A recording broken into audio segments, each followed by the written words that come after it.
Hey guys, and welcome back to another episode of Tech Addict, Season 1, Episode 2. Yes, we finally made it through the first episode, and now we're moving on to the second episode. Before we get into our regularly scheduled programming, we're gonna just say, may Steve Hawking's soul rest in peace. He passed away at 76 years old yesterday, March 13th. And his loss is a loss for everyone because he made great contributions in the world of science, be it physics, cosmology, all fields really. So we just wanted to take a moment of silence. Okay, so today we're going to be going over a couple of things. First, we're going to be going over our website. We want you guys to visit it if you can. It's techaddict.us, and there we host the podcasts. You guys can listen to it through Google Play Music. You guys can listen to it through any of the other podcast providers. And this is where you guys can go to watch our YouTube video. It's linked in our website where you guys can watch it. And yeah, I want to also add that I started writing the Flutter tutorials. I had a lot of requests from the first podcast. People were requesting, hey, there is still new. We couldn't find any sources. And the sources provided weren't very for beginners. It was very for more advanced programmers. So I started writing the first article discussing the introduction of Flutter. What is Flutter? How is it different from other cross-platform tools? And I'm working on my second blog, which talks about how to set up the environment to start building for Flutter. And hopefully after that, a Hello World and a more advanced courses going over all the main widgets of the platform. Want to start today with discussing something that was overlooked in iOS 11.2. There's multiple DRM libraries out there today protecting media. So when you want to watch, for example, a Hollywood movie on your iPhone or your Android, these Hollywood movies are usually protected by something called a DRM, digital right media, and this encrypts basically your video segments, so no one in between can just download the segments and then watch them without the player.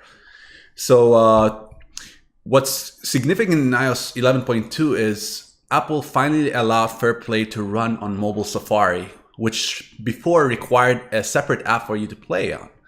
So now the web developers can finally build websites using the regular HTML, which can play Fair Play's videos on the website right away. They don't need to redirect their users to an app just to play those media. Also, just to mention off iOS 11.2, iOS 11.3 is coming out soon. It's not going to be supported by all Apple devices. Some of the older generation devices, such as the iPhone 5, the 5C, will not be supported by iOS 11.3. And that's going to be a big hit on people who still have their old devices. I think Apple should release the software for all phones and all devices that can handle it. And I think the iPhone 5 is still capable of handling 11.0. But I come to disagree with those things as well. The reason for that is sometimes if you maintain the whole concept of supporting very old devices, you might be blocked for developing new features that only new devices have. For example, certain processors require more power to do certain things, and those things becomes basic features of the OS. So if you have an old device that doesn't have the capabilities and the power to process these new features, you're better off not supporting it and then just look at what are the percentages of people using this phone. Yeah, but what about people who still want to keep their iPhone 5? Why doesn't Apple limit the new features to the newer iPhones and not limit them from benefiting from the things that don't? It comes back to cost and timelines. So if you want to always separate features between different device models, you want to look at cost and you want to look at what is your reward back on that. So first, as Apple, they would want to look at how many people are using iPhone 5s. Yeah. If it's less than 0.1%. I mean, I personally have some friends who still have the iPhone 5s and they use them and love them because of their size. I know, but think about it. If they take more resources to supporting these older devices, then basically they're losing those resources of developing new features that can come on the upcoming devices where, the new devices such as the iPhone 7, iPhone 8, and even the iPhone 10 can actually use. If you get stuck to those older devices, you might just lose on productivity, basically. Yeah. I guess it does make sense from your point of view, but try explaining it to someone who still has an iPhone 5 and loves it to death. But I guess they can upgrade to the iPhone SE because that's still supported in the list of devices that's been exactly. You need to always look at the market share for iPhone 5s and the older devices and study whether it's worth supporting. Because if you're just supporting it for the heck of supporting it, you're just losing time for nothing. Because think about it. Like, for example, Apple dropped 32-bit from apps. Like, you cannot submit apps with 32-bit anymore. It has to be 64-bit. So what happens to the people with everyone with older devices can't update to the new apps anymore. Okay. But why did they do that? Because they want to force people into doing the new stuff. That I'm pretty sure is going to make a lot of issues for them, especially for people who have lower end devices or iPads, because some people keep their iPads longer than they keep their iPhones. I have the first gen iPad I can't install anything on it. I literally can't install anything on it. I'm keeping it as a collectible. It was my first iPad, and it is pretty nice for its time. Yeah. So people like that aren't going to be able to use the newer version apps that come out? No. Oh wow, that's going to be a big hit to some people, especially for people who have kids and give their kids their iPads. Yeah. They're not going to be able to. But how many devices are running 32-bit iPhones now? I'm not sure on the numbers. You want to Google it real quick? So iPhone 5S is the first one that supported 64-bit, I believe. So that actually explains why iPhone 5 is not supported anymore, if that's the case. Yeah, and speaking of support, I wonder what other devices... Okay, so what are the devices running iOS 12 when it comes out? Are they going to cut out the iPhone 6 and 6S? Anything that's 32-bit is out. Okay. Like, think about it from a perspective. 32-bit is old right now. The new trend is 64-bit. They've been out for a couple of years now, supporting all the 64-bit features as well. It gives you a lot more flexibility, a lot more accuracy, especially when you're using apps for calculation and stuff. But from a security perspective as well, jumping to 64-bit just gives you a huge advantage. If you think about address randomization, this doesn't really help 32-bit processors. You can always brute force to guess the actual offset. But whereas in 64-bit processors, it's a lot harder to do that. Yeah. So from a security perspective, 64-bit still is way better than just using a 32-bit. Yeah, I think the fact that they're dropping the iPhone 5 might not be as big of a problem as I first imagined, because many people, you still have the bigger iPhones like the iPhone 6, the iPhone 6S. I think Apple's going to have a problem if they start not releasing updates to phones like that, because many people still have those phones. Whereas like the 5, maybe some people still have I personally have a friend who still has the iPhone 5. The 5 or the 5S? Super happy. No, the 5. Oh, yeah. 5 was released 5 years ago. It doesn't even have the fingerprint scanner yet. It was released 5 years ago. Wow. So crazy. Imagine, you just said one thing. It doesn't have the fingerprint scanner. Yeah. Like, imagine you always have to write like boilerplate code just to support these features on a device that's maybe like less than 0.1 or 0.01% of the market share. Yeah. Like, I can see the drawbacks with that. Yeah, it's a huge drawback. I'd rather have Apple. You're actually convincing me against my first stance, which was no, update all the phones. But I guess what you're saying makes sense. Yeah. Like, think about, for example, on Android. Why do you think Android devices are not updated that often? Android, I understand why they don't update it as frequently, because every manufacturer, like you said last time, has to update their software for it and then release it for the phones. But with Apple, I mean, they're releasing it for their own phones, so yes, they have an advantage. But one huge thing under the hood as well is on Android, it uses the Linux kernel. And back then, before Google intervened and talked to certain community members of the Linux Foundation, Linux kernel updates were only supported for 2 years, and that's considered a LTS, a long-term support release. Yeah. 2 years is not enough. What's the typical term that like PC like Microsoft supports up to how many generations back do they support the devices? It's really on Microsoft. It's really an open end because they're not the ones. Wasn't there a time where they stopped giving security updates to Windows 7? Oh, Windows 7, How Windows long? XP was out. Or Windows XP. Yeah, Windows XP.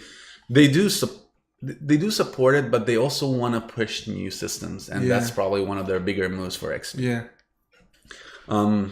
Some people requested extensions for security updates, and they actually got it. But yeah, like you always have to think about updating to the latest and greatest because you might miss out a lot on security patches, which is very important in today's world, especially that your data is everywhere and on the cloud. Oh yeah, with your data being like all the sensitive information that you have on your devices, not having security updates installed on a regular basis really would at least keep me from sticking with my device. I personally like to upgrade my device once a year because I like to have the latest and greatest, but I know for a lot of people that's not possible, and they like sticking with their old devices. That's why I'm kind of glad that they still support the iPhone 6, the iPhone 6s, because a lot of people still have those devices, and they're capable devices still even today until... Yeah. And thank God for Google, they convinced one of the members of the Linux Foundation to maintain 4.4 for a longer time period, which makes sense because imagine it's only 2 years. And if you get, let's say you got a chipset from one of your vendors to build into your next phone or next even IoT device, you get that Linux kernel, you might be like already a year and a half in, and then you only now have only 6 months of support. So it does not make sense to only support it for 2 years. And that's where Google did a great job of convincing them because now it's a lot longer than that. They expect it for 6 years or more. Yeah. Speaking of upgrades, the Raspberry Pi Foundation has released a new Raspberry Pi. Yeah, it's the Raspberry Pi 3 Model B+. Model B+, yeah. Yes, they upped the processor to 1.4 gigahertz, which is a great addition to that $35 board. They introduced a new Bluetooth 4.2 that has BLE functionalities. What's the BLE functionality? So it's low power. It's normal people. For Bluetooth, there's a lot of things where you now send constant requests just for like pinging and like sending messages from one device to the other, just saying, "Hey, I'm here." And when you're using that board, you're using that board as like a DIY kind of thing where you want to test using that board a certain application that you have in mind, and that application at one point might become a reality. So you might use that board as a prototype first. And it's very cheap. Anyone can get it. It's $35 for a very good platform. What's also nice about that board is it comes with Wi-Fi certification. Like, it's easy Wi-Fi certification because the schematics of the board is open source. So anyone can use that schematics to build their own hardware as well. Sorry to interrupt you. Would someone like me with little or no coding experience be able to get one of these Raspberry Pis, set it up, and like make use out of it, or how difficult is it? The biggest thing about the Raspberry Foundation is they have a lot of tutorials. It's very well supported. They have a lot of extension. They even have applications like, for example, like door openers and stuff like that. Just for the fun, for people to tinker around with it and I can have see fun. these really coming into use in vending machines because vending machines don't need a lot of processing power. Yeah. And I think they'll be useful. I'm always thinking about food. When you think about processing power, even 1.4 gigahertz is not How bad. many cores does it have? I believe it's dual core. Dual core, that's not bad. Are there higher end boards, or is it just limited to one Raspberry Pi? There are actually lower end boards which are cheaper. There's a $5 board. Didn't you tell me one time there was an octa-core or something like that? Oh yeah, it's not a Raspberry Pi, but I still prefer the Raspberry Pi because of its support. Okay. The community is just awesome on that, and it's actually I apologize. It's a 64-bit quad core. Okay, quad at core. That 1.4 makes sense. gigahertz. Built-in Wi-Fi? It has built-in Wi-Fi, built-in Bluetooth. And it has a gigabit Ethernet over 2.0. Oh, a gigabit? Wow, that's pretty good. No, it's actually... I know what that is. I played around with the older Raspberry Pi models and I stacked up a couple of them in parallel and just made it a small supercomputer. They are actually pretty... I ran a website on that and was serving a lot of requests. Nice. With no issues. And there's small form factors. They're just nice to have around. I actually have one at my house right now, hosting a small website and a VPN service. But okay, that's really cool. Yeah, talking about that, it's an interesting application is Raspberry Pi has like modules, which, for example, there's a camera module that you can integrate that. Yeah. But if you think about what Google just released in regards to Google just open sourced the portrait mode on their Pixel phones. You know how Google was able to make it work? You have more power. Sorry, guys, we had an ad. Fingertips than it. Okay. Sorry about that. We had an ad. All right. So what I was saying is, Google just released an open source version of portrait mode that they released in the Google Pixel. Yeah. You know how the Google Pixel, hey, we only did portrait in one camera, whereas iPhones and other phones require dual camera for that. And what's nice about that is also your selfie cam can do portrait mode. Mm-hmm. But now they released it to the public for everyone to use. You know what? I actually like the fact that the Pixel 2 has the portrait mode on both the back camera and the front camera. Because, I mean, think about it. Portrait mode is for taking close shots and blurring out the background. When do you take the most close photos and want to blur out the background? It's selfie photos. It's not the back camera. Exactly. Like, I always find myself, when I have the iPhone 8 Plus, and I always find myself having someone take a picture of me for portrait mode. I wish they also had more of a software-like integration for the front camera, because I'd like to take a lot of pictures using portrait mode in selfie mode, and that's when I find the iPhone lacking. I'm pretty sure they'll have it sometime soon, because it really is a very good feature and I like it. Yeah. So what's nice? I like it a lot. Yeah. You know how the brain works, right? And your eyes. Yeah. Eyes receive 2D images and your brain creates depth. Yeah. And it uses its neural network to create all that. And what Google did with that software, and they actually announced the design for it as well when they open sourced that, they create the same thing using machine learning. So they train a neural network to detect so it's a depth. machine learning that does the photos? Yes, so it's an AI that does all the photo processing to create that depth and actually remove everything that's a background. Okay. And then what you can do is just apply the filter on that mask. So it's... See, I have one of those programs that you download from a third party, like from the App Store, and it takes a normal photo and tries to blur the background. But what you end up with is like the blurred photo, and then like where you are in the photo, like there's like an inch width that's not blurred. It looks so bad. I would not recommend and suggest any of the apps that I've used for trying to manually blur out your photos after you've taken them.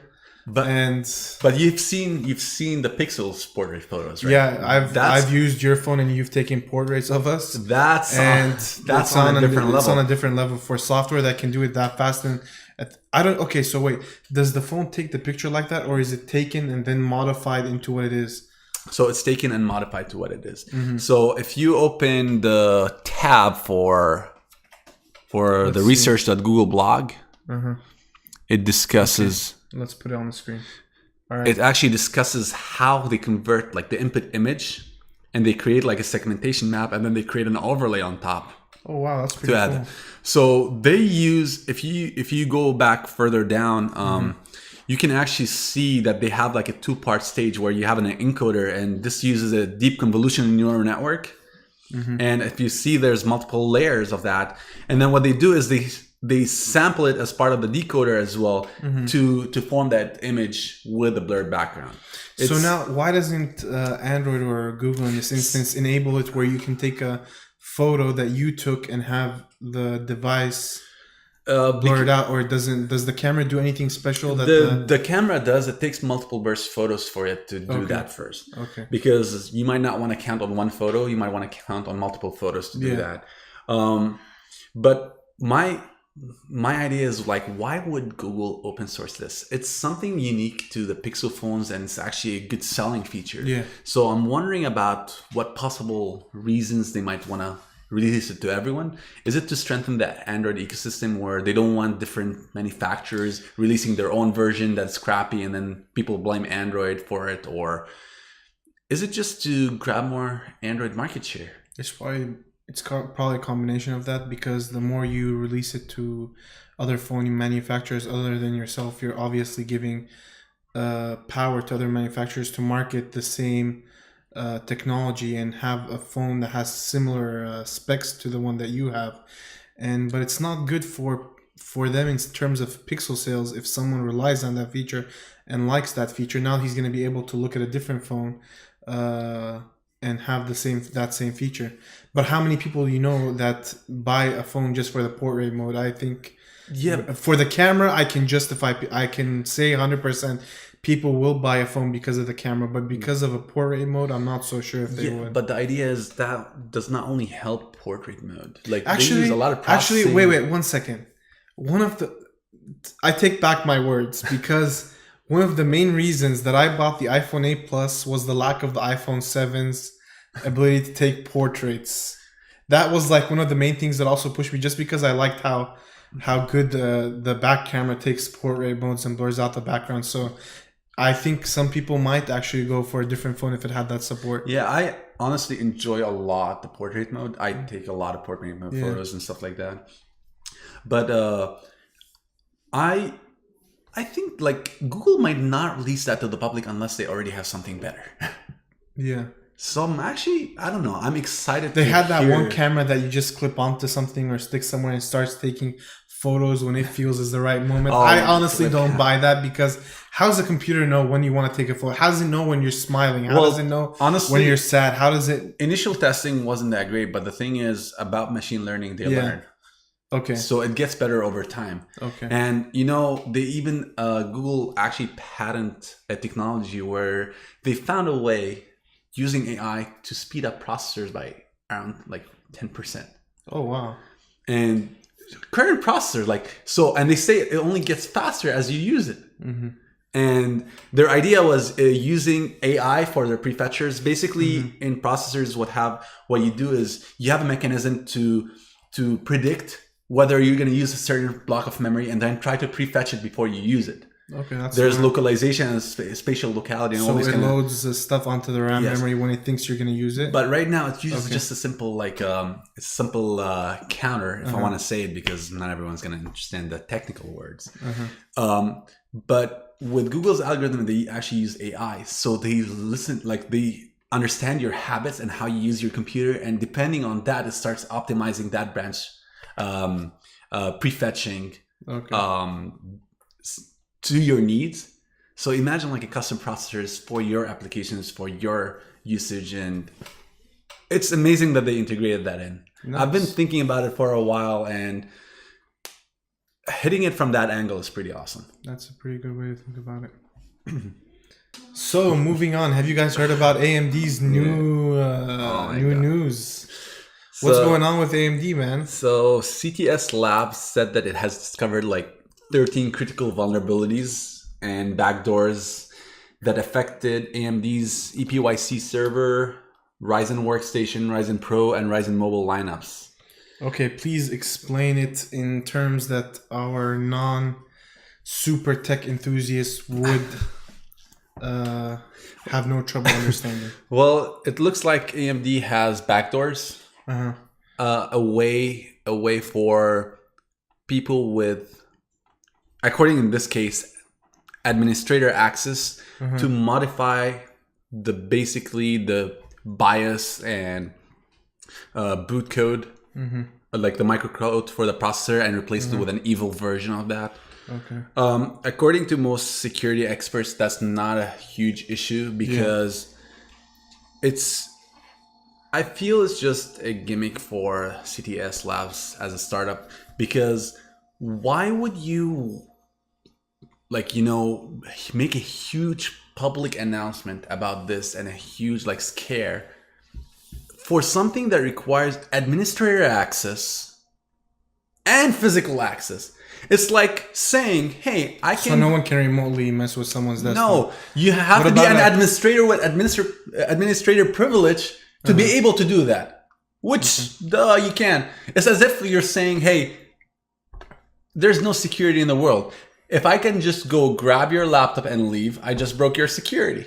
But what if someone took your laptop and then somehow got through your password? Wouldn't they be able to run programs? Well, Or- that basically, if they were able to access an administrator account on that password, then yes, they can do that. Okay. And usually you worry about social engineering here versus actual software. So although these bugs are real bugs, they're not seriously threats, and they shouldn't have been that huge on the media, honestly, in my opinion. And if you notice Linus Torvalds as well, like the founder of Linux, Yeah. Yeah, He he kinda doesn't. He agreed. doesn't. Yeah, he doesn't like. He the kinda report. He just agrees says as it's more well. like a press, more bad press for AMD. well, he even said, People will go flocking to Intel. yeah, he was even said something like stock manipulation. If these guys actually bought stocks in Intel, good luck. Yeah, I've personally owned AMD's processors, AMD based systems in the past. They perform good. I never got the high end CPUs just because they ran too hot. They required liquid cooling, whereas Intel's processors would be able to deliver the same, if not better, performance while not even hitting their TDPs. But I did hear like some AMD processors are used a lot in server side workstations. I can't talk about servers and workstations because I'm more of a consumer. Yeah. And I just use them for my personal gaming PCs. The first PC I ever built was an AMD based PC. I actually bought the PC itself and it had an AMD processor in it. I went in, modified the cooler, put a small GTX 750 Ti in there. Didn't they just release a version with a lot better graphic cards as well? Yeah, they do have a new lineup of graphic cards that are way better than the old ones. When I say GTX 750 Ti, that was back in 2013, 2014. Yeah, but there was a built-in. They had the processor that I had was an APU, advanced processing unit. It had a graphics card built into the like a what do they call it? They call it a dedicated graphics processing unit on the processor, and it was way ahead of its time when it first came out. Like Intel had nothing to match the graphics performance that you can get out of the processor itself, and that it was really good. Like it could run Battlefield at like 20 frames a second, 1080p. Because I've heard about from Gizmodo, I read an article stating that AMD's newest processors, Yeah. they're so good that you can even skip the graphic card. Oh, really? So I'm actually very excited to test that out. And They're new. I honestly don't know anything about AMD's new CPU it's lineup. the Ryzen processors. It's launching with 2 new APUs. Honestly, imagine if you can just go, instead of having to buy a graphics card and having to buy a processor, Just a processor. if you can go and just buy a processor that has its graphics card like. And you know built what I into like it. about AMD? Actually, they're good for their cost. Like not everyone Yeah. can cost up. Yeah. Right? I know like Intel with their hyper threading and Yeah. stuff like that, and like their processors are awesome. Yeah. But they come with a price. Not everyone can afford that. Yeah, price. like their processors, the Intel's. Well, I know Intel's new lineup, which is the 7980 XE. Their 7960, 7940, 7920. They all come at above $1,000 for what is it? 12 cores, 14 cores, 16 cores, 20 cores. I mean, that's blistering performance that I don't know who would need. I personally still have an i7 just because I don't need all that speed. But yeah, they do have. What I like about Intel is that they kind of like now they have a full range of processors. You've got your i3s, i5s, i7s, i9s, and they perform well. But the problem with Intel processors is their pricing. It's ridiculous, like $2,000, almost $2,000 range for the top of the model CPU. That's just crazy to me. It should be more like maybe the top of the range should be 1,000, and everything else should be cheaper. AMD is much better at pricing their CPUs more properly for the consumers. It's just a lower barrier for people getting into building PCs and getting into gaming to go with AMD. I was looking at a benchmark right now. The time in milliseconds between frames on a Ryzen 5 is 64 milliseconds. What does Whereas that mean? on a Iris 630 is 134. It helps you compute like the frames per second, but that was tested on a 4K monitor. Oh wow! Yeah, it's like the Radeon 550 is 23. So that thing has just a graphic card just within the processor. It's actually pretty good. Excited to see how that goes.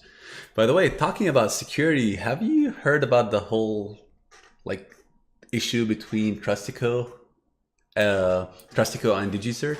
No, I haven't. Tell us about it. Oh, that's actually funny. So what happened is, DigiCert at one point bought Symantec as a certificate authority, but Trustico had a deal with Symantec where they were acting as resellers. Yeah. So what happened was They just kicked them out of the market. when DigiCert bought Symantec, Yeah. Trustico decided that they don't want to work with DigiCert. They don't like these guys. They wanted to go with another certificate authority. Yeah. So they asked DigiCert to revoke at least 30,000 plus certificates. And DigiCert was like, "What? No, that's not right. Only the owners of these certificates can revoke them." Yeah.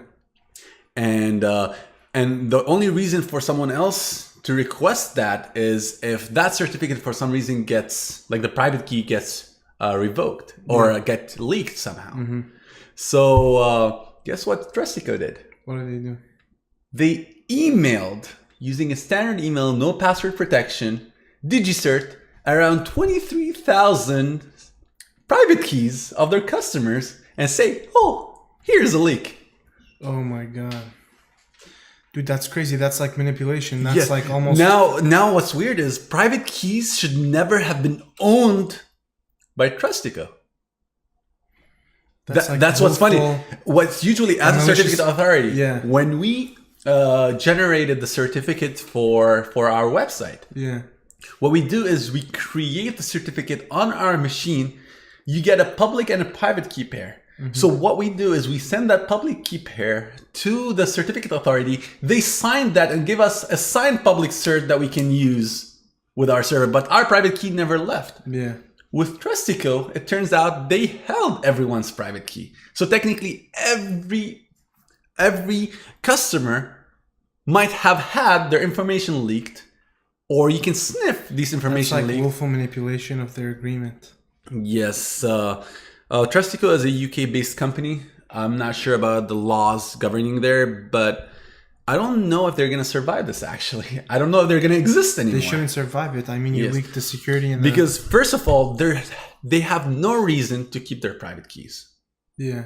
That should have been one thing. Like, the reason they had it is they had a convenience service Yeah. where people who don't know how to generate their own certificate for some reason or can't read tutorials to do that use their service, or they were tricked by Trustico to use their service as well. Why? Because guess what? They have even advertising on that page where you generate certificates. So not only this is not secure, they even kept their private keys, which is not acceptable at all. Yeah. They can technically sniff any HTTPS traffic Yeah. that uses that certificate. And they also have advertising running on that web page. So guess what? If there's malware happening throughout the advertising for some reason, you just also Compromise the security of that. So their methods was not secure at all. I don't know if any certificate authority is ever going to use them anymore, because that's really not acceptable. I sure as That's- heck won't. If I had to get my security certificates. Yeah, but now since technically the information is leaked, DigiCert have to revoke these certificates. I mean, it was smart on one hand, but it's wanton disregard for like the security of people's information to release all those certificates. Imagine all the malicious things people can do if they had that private key. Yeah, they sent it to DigiCert unprotected, and this is technically considered a leak. Yeah. Oh, you know what's funny? They told them, please do not open this. This is 23,000 plus private keys. like that's a huge leak, and they were forced now to revoke them. But this is not a smart move by Trustico, because no one ever is going to use Trustico knowing all those bad things about them. The question is, will people know about it? Like, is it well publicized? It needs The to fact be. that they Aren't the fact we- that they leaked all these Isn't that a security reason keys why we're talking intentionally- about it as well? intentionally Because, leaking security keys? as we said, our podcast also focuses on security, so we have to bring security awareness to everyone around us. Okay. So yeah, for anyone trying to get their certificates, Get it not from a use- trusted certificate authority.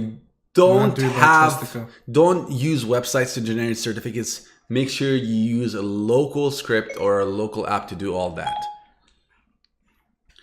That's a huge piece of advice. So Sam, question for you. Would you like to back up your brain? Of course, so I'd love to. There's one caveat though. What? You'll be dead. Why? Okay. Let's take a step back. Never mind. I take that back. All right. So there's a company called Necton. They said they have the scanning ability, or they will have a scanning ability to scan your brains but there's one condition. They need a fresh brain and you have to die in the process.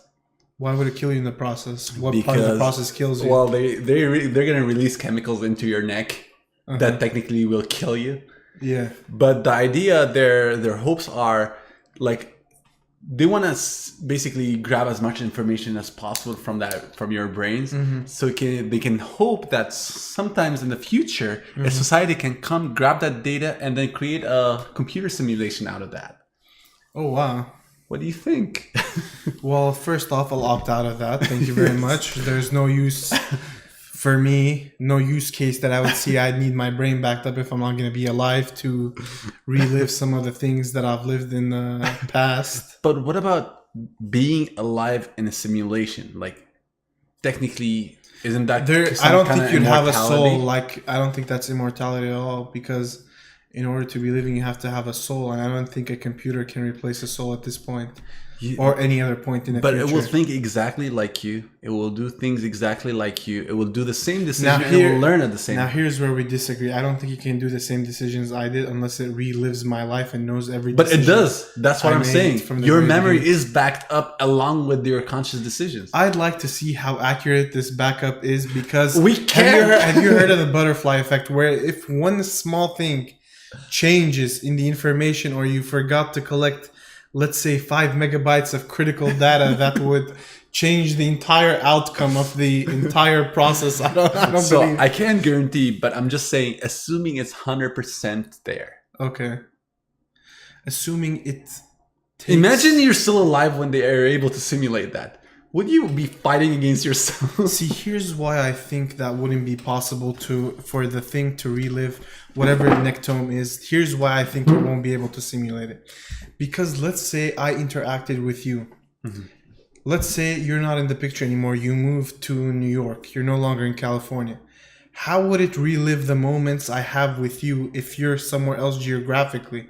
Like, how would that play out? I don't understand it. But it's... Like, you're not talking, your mind the variable has to be the same. And then you have to have all the surrounding interactions that you ever had the same, which is impossible to do. That's literally impossible to do. Yeah, but I'm saying, assuming you have it as a memory. Like, let me tell you, let me just elaborate on this.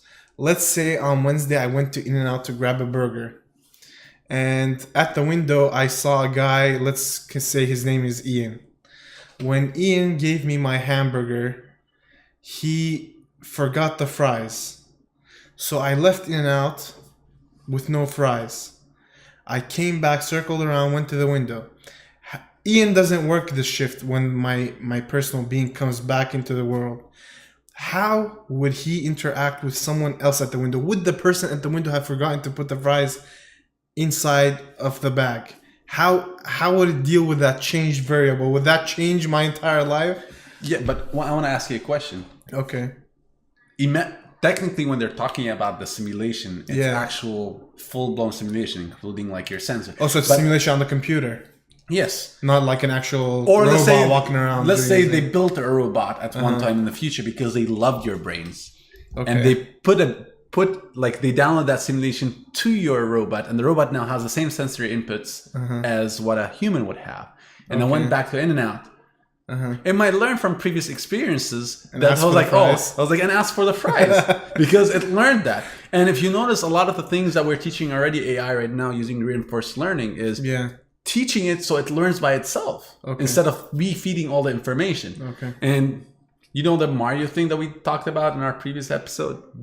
It learned by itself. So, But see, that wouldn't be me. That would be a totally new thing. I know because that's humans, the question. humans, my mistakes shaped who I am today. Yeah. I don't see a robot making the same mistakes I made and learn from them. If the robot knows I'm going to make a mistake and fixes it in the beginning, did it really learn from what I learned? Would it have the same experiences I had if the robot didn't make the mistake? Like, it just doesn't make sense to me. Yeah. Because not unless the robot walks the same path I've walked my entire life at the same time I walk, because you're preserving the memory, but you're not really preserving the surrounding factors and influences that could throw off But doesn't the robot. your memory also influence your personality? Yeah, I mean, of course. So what I was saying is, I mean, I feel like every day I wake up, I'm a different human being, because I might have had one experience that taught me, oh, don't do this or do this in a certain situation. For example, when I had my first interview with what they call it? I can't believe, a law firm.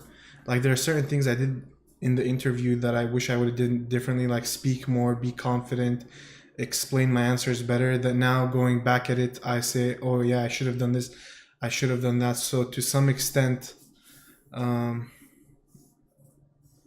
yeah, but that simulation already knows that because it remembers all the memories that you have as but well. it wouldn't be me. I know it won't be you, but it will be a simulation of you. And I wonder how it would react based on my past experiences. Dude, you're talking about not terabytes, but what's more than a terabyte? Zettabytes of information that thing would have to calculate to think the same way I think. I just don't see it happening. Yeah. Like, maybe in a certain situation, you'd be able to predict what I'm about to say. Like, if I go to Starbucks every morning, you might know my order, or you might know how I approach the person at Starbucks. But knowing exactly what's going to happen based, let's say the guy at Starbucks was mean to me that one day, and all the experience that you have is polite Starbucks people, I don't know how I would react to that. Well, the thing is, it depends on your mood. Yeah. And this is something that AI doesn't have right now. Yeah. Which is mood, right? So depending on your mood, you can be more polite again. Yeah, and even your brain, Or- there's so many chemicals that influence the way you think and the way you approach things in life, where Unless that can be simulated as well. you can't simulate that in a. I don't think a computer can ever be as good as a human being's brain can be. It's just a miracle from God how accurate and how many scenarios your brain can go through and the things that it's capable of. But imagine you do have, let's say, for example, as you grow older and you have kids, imagine as, for example, the time when we pass away, we have copies of our brains on a simulation where our kids can actually learn for advice. Because sometimes, like, how many times, like, people ask, was like, I wish my father was alive so he can actually answer or help me out on certain questions. Imagine you have the opportunity to do exactly that using that simulation. Wouldn't that help? It's not really a human being, but it's someone. Like, the thing is, if you would ask your dad the same question, he would probably answer the same thing. Dude, I'd love to have my dad's experiences all like stored somewhere where I can go through. But how would you search for a certain situation? Like, No, not search. Like, you dad approaches love.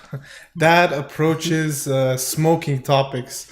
Like how would you search that brain to get what you want? You're not. Unless you have it like tagged. So you're not searching the brain. You're actually you're just asking it. Is it like how going you're into asking. Microsoft Word and searching for a term? Or? No. Okay. How You're is it? technically, you have a simulation of a brain of an actual person at that time of death, for example. Yeah. Or whenever you backed up that brain. And then when you ask the question, they're answering as if you're talking to a human. But based on that knowledge, they might not learn new things. It might be like a frozen data set until that point, but they can answer based on their previous experiences. Yeah. Because the way I think about it, yes, the brains work similar to how neural networks work. But it's a lot more advanced than that, obviously. Brains are more capable in certain things that we probably don't know anything about yet. But Like, if before, sorry to interrupt you, but before we start talking about how we would search your brain and how it would react to this, I mean, how feasible is it to back up your brain? Like, is this just a gimmick, or is it something that actually works? right now, I'd love to see how someone is going to scan a brain and get all that information out of it. To be completely honest, I don't buy this startup. Yeah, Like not unless you had something that could interpret every single brain wave, chemicals in your brain, and all that stuff. Like that stuff doesn't stay in your brain for very long, or else we'd be stuck happy all the time or stuck depressed the whole time. Well, I'm also wondering whether this is gonna torture the human being who decides to do that. Yeah. Like they're talking about, like they're more focused on people who are terminally ill and who want to euthanize themselves. I was like, hey, you can now euthanize yourself, but also have the ability to back up your brain in case someone in the future created a simulation. I mean, I wouldn't want to back up every single brain. I think there are some people out there like Stephen Hawking's where you would want to back up their brain. Yeah, of course. But That like comes with evil a cost. people, I don't see it. But who would they test it on? Prisoners? Like someone like I mean, honestly, Hey, human rights here. Human rights. People Even are prisoners. Honestly, I've watched some movies, emphasis on movies where like they always choose prisoners like on death row or something to test this stuff. Do you know the head of Red Sox Uh-huh. is in a liquid nitrogen freezer somewhere in Arizona? Are you serious? They liquid cooled him in hopes that in the future he has like an awakening. I mean, okay, they liquid cooled him, but have they tested animals, liquid cooling animals, like a not like a cat or a dog, but like Rat. a mouse, where the unfrozen mouse comes back to life? No, I'd like to see that. you're not understanding that.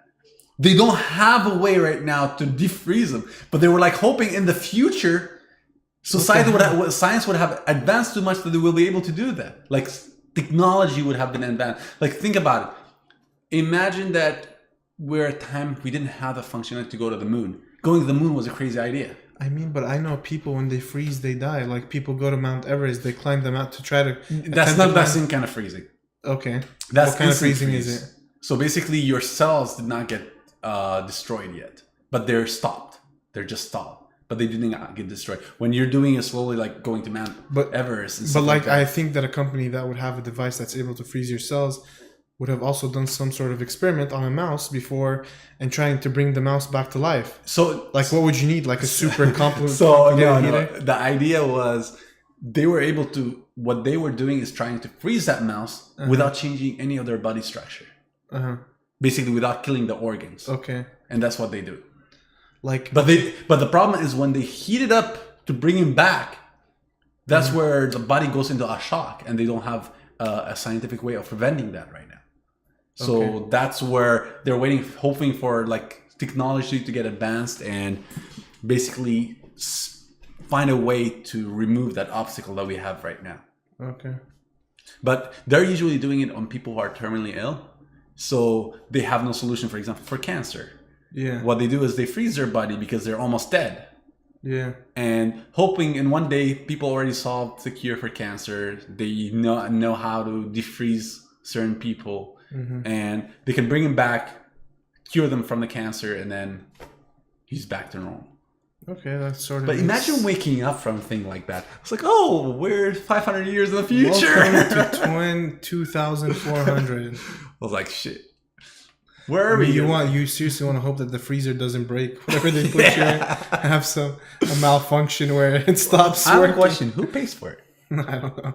Obviously, the owner of the Red Sox has enough money to pay for it, but I don't know how feasible it is for the average Joe to pay to freeze himself. No, I want to ask you what. I mean, you go rent storage for $40 a month. Imagine renting a freezer, or maybe $100 a month for storage. Now I want to ask you a question. Uh-huh. Who said they don't take the money and then kill them after a year? Like defreeze them. No, if I was the owner of that business, I wouldn't do it, obviously, but I'm just giving you a scenario for greedy freezer. Let's say this guy is paying them $2 million a year. Like, it's in their benefit to keep him as frozen for as long as possible. I mean, there's no why kill him when you can just keep him frozen and. But the guy's not making money anymore. Keep those Washingtons coming in.